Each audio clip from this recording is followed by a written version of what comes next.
салом дӯстон, Криштиану Роналдо дар зарфи корномаи худ сари чандин мураббиёнро хӯрдааст. Чунин тасаввурот байни тарафдорони футбол пайдо мешавад. Ин табиӣ аст, чунки худатон қазоат кунед. Алегри аз Ювентус, Солшер ва Рагник аз МЮ маҳз дар замони Роналдо аз вазифа рафтанд. Яке аз сабабҳо маҳз Криштиану гуфта мешавад. Дар расонаҳо мегӯянд, ки Роналдо муносибати хосро ба худ талаб мекунад ва ин кори мураббиёнро, ки мехоҳанд футболи даставӣ ба роҳ монанд, мушкил мекунад. Акнун Руди Гарсия аз Ал-Наср барканор карда шуда. Инҷо ҳам кори дасти Роналдо гуфта мешавад. Мо дар ин видео атрофи ҳамин мавзӯъ гап мезанем ва дигар хабарҳои муҳим барои шумо омода шудааст, ки бо як лайк мондан метавонед тамошо кунед. Дӯстон, моро имрӯз бозии Вестхэм ва Арсенал интизор аст. Ба шогирдони Артета хол лозим аст то ин ки қаҳрамониро аз даст надиҳанд. Нигоҳ накарда ба он ки Вестхэм дар майдони худ бозӣ дорад, ин ба Арсенал халал намерасонад то ин ки ғоли бароям. Прогнози ман дар ин бозӣ ғалабаи Арсенал бо фораи -1.5. Шумо бошед интихоби худро метавонед дар 1x монед. Ин ширкат чандин сари сол мешавад ки кору фаъолият дорад ва ҳамеша коэффициентҳои баландро пешниҳод мекунанд. Ҳамчунин нафароне ки то ҳол регистратсия накардаанд, бо промокоди сернок ки мо MG0777 дар аввалин пардохт метавонанд соҳиби $100 бонус гарданд. Ссилкаи бозӣ дар комментарияи ин видео. Аммо бародарон, донед ки он ҷо ҷои пулкоркунӣ ҳамавақта нест. Бозӣ кунед, вале одат накунед. Лерой Сане метавонад ба Премьер-лигаи Англия баргардад. На танҳо ба Премьер-лига, балки ба шаҳри Манчестер, аммо на ба тарафи Сити, балки ба ҷониби Юнайтед. Вақтҳои охир дастаи кишвари Англия ба ин футболбози олмонӣ таваҷҷӯҳи хос дорад. Чунин диққати манчестериҳо пас аз рафтзанаи хариду фурӯши зимистона пайдо шудааст. Дар фасли хариди зимистона дастаи шаҳри Манчестер ба футболбозони дигар диққати асосӣ равон кард, на ба Сане. Ҳамчунин он вақт гуфта мешуд, ки мюнхениҳо омода ҳастанд то бо Лерой шартномаи навро имзо кунанд. ва аммо бо гузорои вақт ҳамаи чиз тағйир ёфт. Дигар дастаи Бавария дар мавриди шартномаи нави Сане сухан накарда истодааст. Қарордоди кунунии бозингари олмонӣ бо Бавария соли 2025 ба анҷом мерасад. То он замон вақт албатта зиёд аст, вале Сане аллакай норозигии худро баён мекунад. ӯ пас аз ҷоми ҷаҳон мавқеи худро дар ҳайати асосии даста аз даст додааст. То мундиал футболбози мазкур пайваста ба майдон меомад ва натиҷаҳои хуб дошт, ва аммо пас аз ҷоми ҷаҳон дар бозиаш заифиёи ҷиддӣ ба назар мерасанд. Дар задани голҳо ва додани пасҳои голӣ маҳорати кам дорад. Ҳангоме ки номи ӯ дар расонаҳо гуфта мешавад, на ба хотири бозии хубаш, балки барои ҳолатҳои берун аз футболӣ. Мисол ҳолати бо Мане дода яке аз чунин ҳолатҳо буд.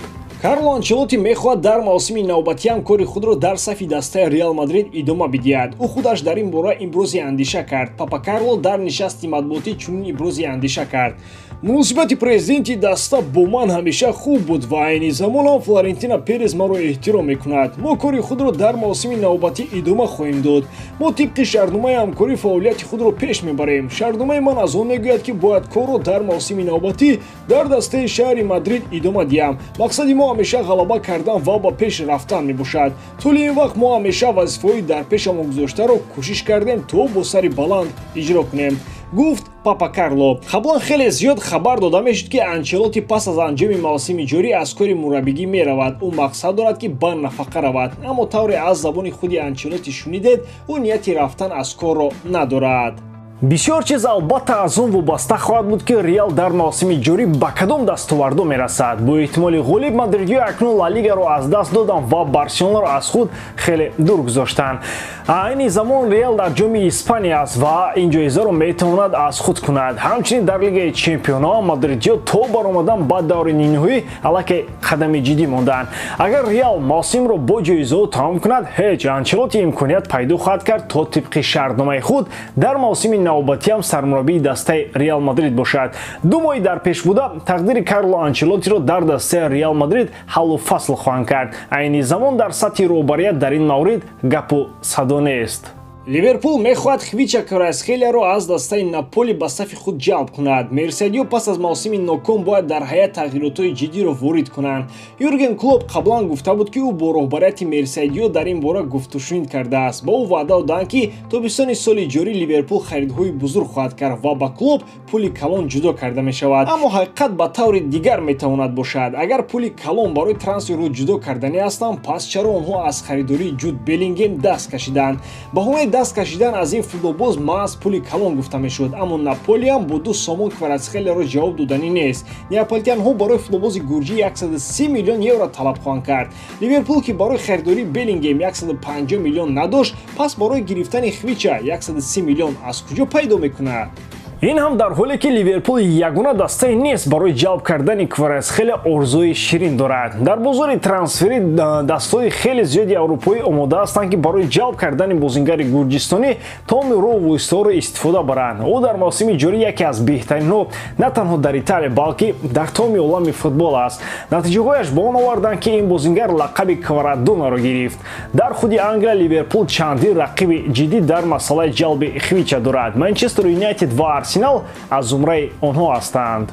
боз як мураббии дигаре ки ҳамлагари португалӣ сарашро хурд Руди Гарсия мебошад. ҳангоми омадани Роналдо гуфта мешуд ки ӯ ҳақ дорад дар интихоб ва аз аса барканор кардани сармураббиёни дастаи Ал-Наср метавонад таъсир дошта бошад.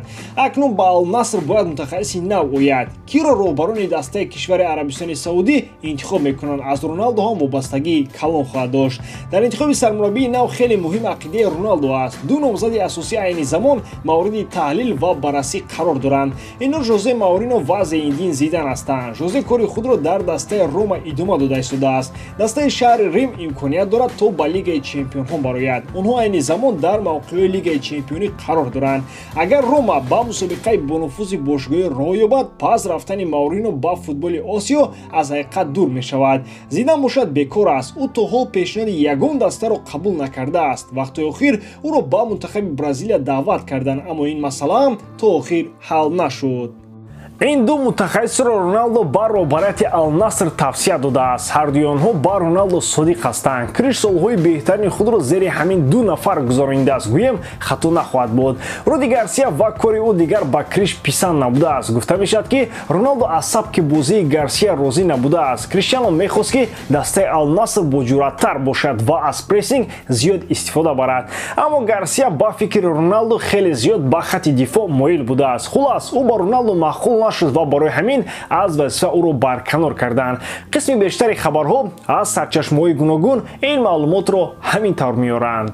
ба ҳамин тамом бори дорам ки эҷодкории ман ба шумо писанд меояд. лайк, комментария ва дар канал обуна шуданро аз ёд набароред. бо шумо бисёр вақта Муҳаммад Гайров. хай бародарон, дар паноҳи Аллоҳ.